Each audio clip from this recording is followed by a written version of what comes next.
Magandang hapon po.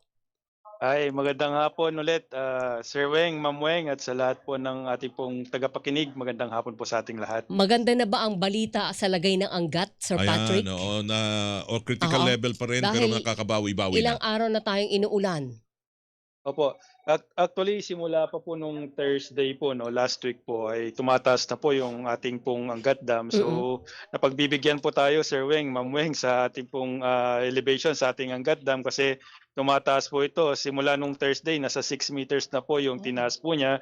Though, below the critical level pa naman po ito, nasa Mhm. 157.13 meters po yung elevation po niya ngayon kaninang 4:00 ng hapon. So, Mm. sa ngayon as per our observation ay, patuloy pa pong umakyat po yung level po ng ating Angat Dam kasi nag-uulan po ngayon sa ating pong watershed area. At siyempre kapag humupa yung mga good kahit papaano may blessing din nadala si Maymay, 'di ba? Tsaka yung habagat, Ito. 'di ba, Weng? Dahil pinatataas yung Angat. Kahit tayo, naha-hassle tayo at inconvenience tayo dito sa ulan, pero magandang balita umaangat ang Angat. Pero nangangahulugan ba ito na pwede na nating ibalik do sa normal na pressure ng tubig sa mga bahay, Sir Patrick, dahil umaangat naman ang Angat? Actually sa ngayon, Ma'am Weng, hindi pa po natin puwedeng ibalik po ito Mhm. kasi, hindi pa po natin nare-reach po 'no, yung ating pong, critical level. Actually ang gusto po natin, Ma'am Weng, mapataas po natin hanggang 212 meters po yung ating Oo. elevation Mm. pagdating ng December. Kasi nga po ang ating pong, projection po 'no, sabi po ng PAG-ASA, ang forecast po nila is strong El Nino by Mhm. next year hanggang, June. So, as much as possible po 'no, kailangan po natin maipon po yung mga pag-ulan sa ngayon Mhm. Mm. para po may magamit po tayo next year. Sandali, Medyo yung malayo pong yung 200, ilan yun, sir, 212 12, 'di meters? ba 212, yes po. aapaw Malayo tayo ng dun. kung Angat dan aapaw na ho yun, 'di ba? Ang ating Angat po, po yan hanggang ng 217, Puwede. meters pero ang ine-expect po natin ma'am around 210 to 212 po sana. Kung Mm. mahi-hit po nating 212 is maganda po para po, hindi po tayo mahirapan next Mga year. ilang buwan Mm. pang gano'n ang supply niya 'pag kunyari 212 na by ano 'to, December ba 'yun? Mhm. Oo, mga ilang buwan ang puwedeng ma-supplyhan 'yan? Opo.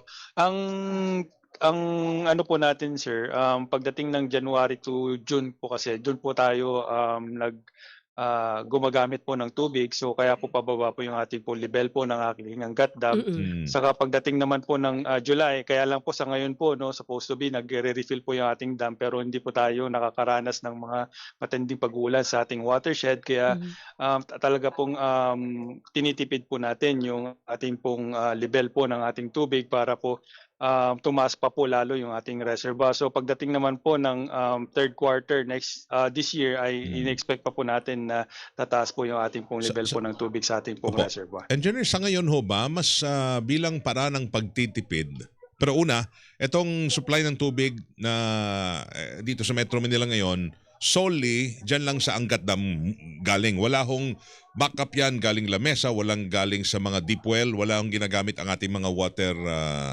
concessionaire. Actually simula pa po nung, June po 'no ay atin na pong, in-instruct po yung ating pong concessionaires na gamitin po yung mga alternative na water Mm. sources po nila.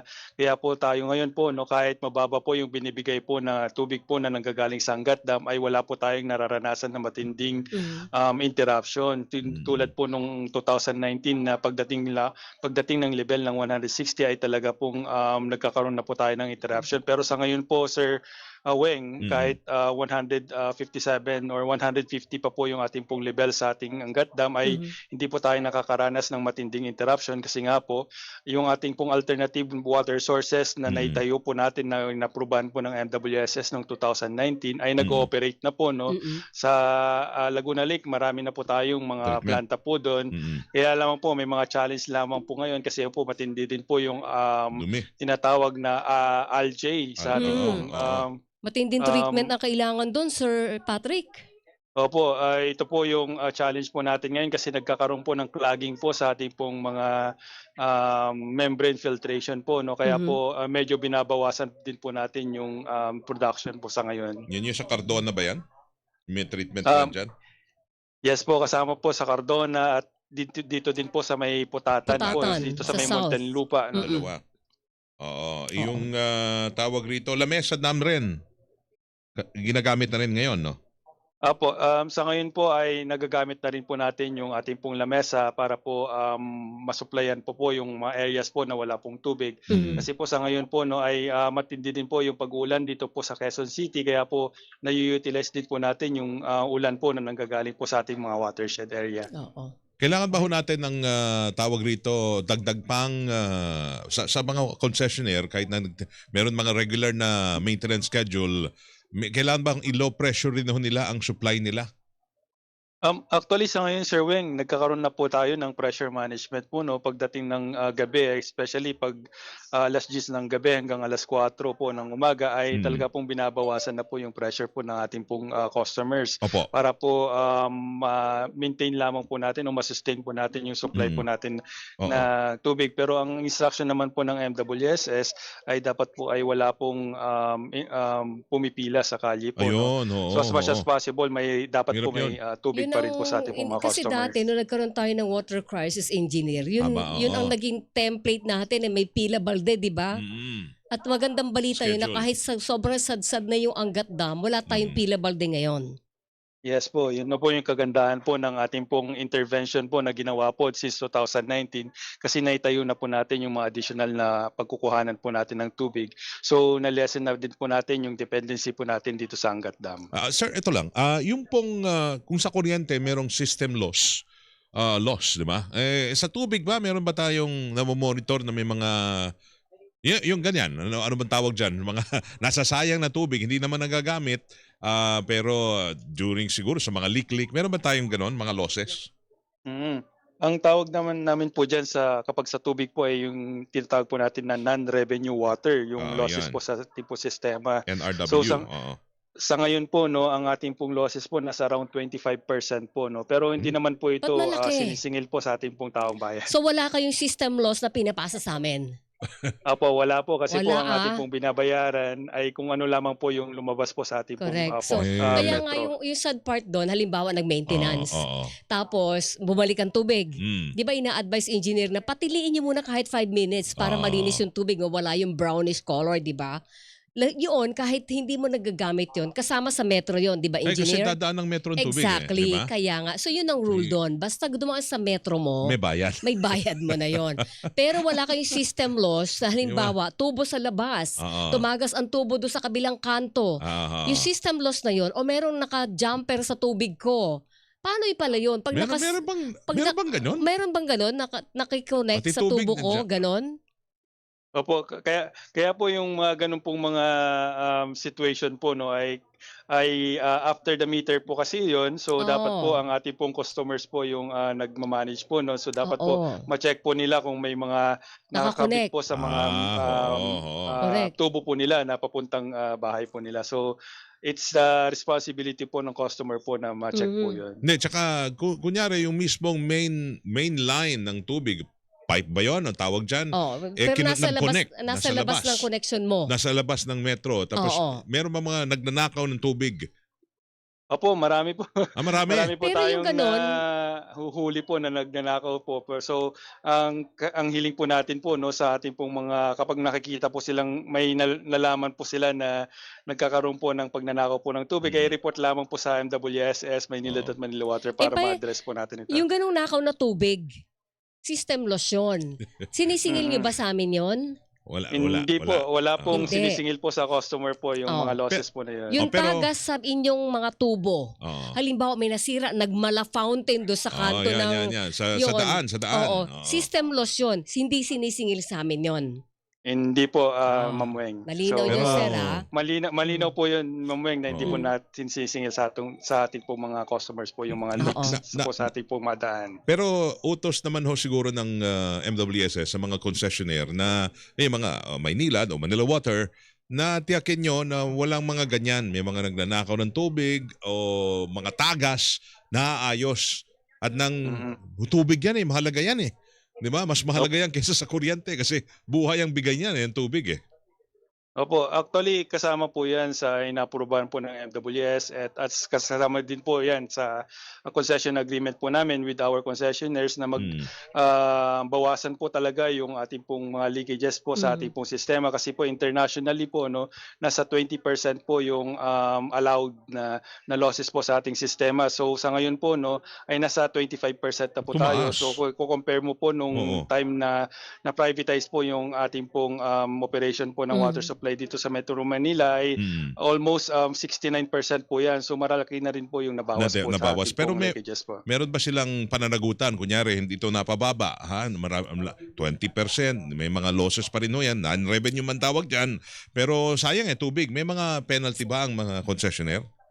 Opo, yan naman po ay tinitignan po ng ating pong, regulatory office po 'no. So sila po nagbabantay po 'no, sa mga kinumit po ng ating pong konsesyonaryo po 'no, sa Mhm. pag-implement po 'no, or pagbawas po ng mga Mm. leakages po sa ating pong, system. Kaya as much as possible po 'no, kapag hindi po nila nagawa po yung mga pinangako po nilang mga proyekto, Yan, ay oo. dun po, nache-check po natin kung, kailangan bang bawasan po yung, tariff po o yung water Yes. tariff po natin sa ating pong mga customer. Oo, kasi And ano halimbawa, yung dati may mga advanced collection, 'di ba, engineer Mm. na may mga water expansion project Mm-mm. ang mga water concessionaire. Dati 'yon, merong advanced collection. Kaya sabi nga namin, bakit sa amin yung Oo, sinisingil yung oo. para sa expansion project, no? Ngayon ba meron pa rin 'yon o wala na? Sa ngayon po ay hindi ko po masasabi po 'yan kasi every 5 years po yung ginagawa po nating prudency and efficiency checking po sa Mhm. ating pong, mga konsesyonaryo. So, every year po ay chine-check po nila yung mga pinangako, yung nabanggit ko nga po kanina, kaya po tayo nagkakaroon po ng kabawasan po sa ating pong, water tariff every year. Every Mhm. January po 'yan nangyayari kung babawasan ba o dadagdagan po yung, tariff po na ating pong sinisingil po sa ating mga customers. So, yun po, mayroon naman po tayong regulatory office na nagbabantay po niyan. Ano ang pinakamabigat ho na bayarin sa sa item ng tubig sa bill ho na nakikita natin? Lahat naman po, Sir Mabigat. Weng, yung ating pong, binabayaran po ay, nakabase po 'yan sa nabanggit ko kanina sa Mm. lumalabas po na tubig sa ating pong metro. So every, cubic meter po na Oo. ano po ay may corresponding cost po 'yan. So, kapag tumataas po yung, ating pong consumption ay tumataas din po yung cost of water po natin. Oo. Mm. Wala tayong kuwan 'no? Magkano ba per cubic meter ngayon? Standard ba 'yan? Depende po 'yan sa ating pong, consumption pero, Correct. in an average po nasa around, 30 to 40 pesos per cubic meter po. Hindi ba mas mahal 30 halimbawa yung pesos. sa isang water concessionaire kumpara do'n sa isa? Opo, meron din pong gano'n kasi Yes. depende po 'yan talaga sa kanila pong, investment po na Mm. ginagawa po para mapabuti po yung ating pong supply po ng Mm. tubig. Oh, Alright. may Mm. environmental charge pa pala ata 'yan, eh. Meron yata 'yon. Oo, Para may saan ba yung environmental environmental. charge, engineer? Opo, yung environmental charge po, yan po yung, Malaki-laki rin kasi 'yan, eh. kasama din po sa ating pong, ginagawa yung paglinis po 'no, na nagamit po na tubig. Mm. Kaya din po tayo nagpapatayo po ng mga wastewater treatment plant. So Mhm. kasama din po yung ating pong pagma-manage po 'no, sa ating pong watershed area kasi 7 watershed area po yung ating pong mini-maintain para Mm. po, magkaroon po tayo or hindi po mahirapan po yung mga treatment process po natin sa mga Mhm. planta. So yun, dun po nacha-charge po yung ating pong binabayaran po na Environmental. environmental charge po. Oh, okay. So tipid-tipid ho tayo, ha? Oo. Dahil ang El Nino ay totoo at At ito'y parating pa lang parating yung pa lang. super, ano ba tawag nun? Very strong El Very Nino. strong, yan. Oo, October to December hanggang first quarter ng Quarter ng 2027. oo. Alright, engineer, thank you po sa oras. Thank you po, sir, engineer. Opo, maraming salamat po at magandang hapon po sa ating Magandang lahat. hapon. Ayan. Salamat si Engineer Patrick Dizon, spokesperson and Department Manager, Water and Sewerage Management ng MWSS. Kapuso. Gusto ko magpaliwanag si engineer.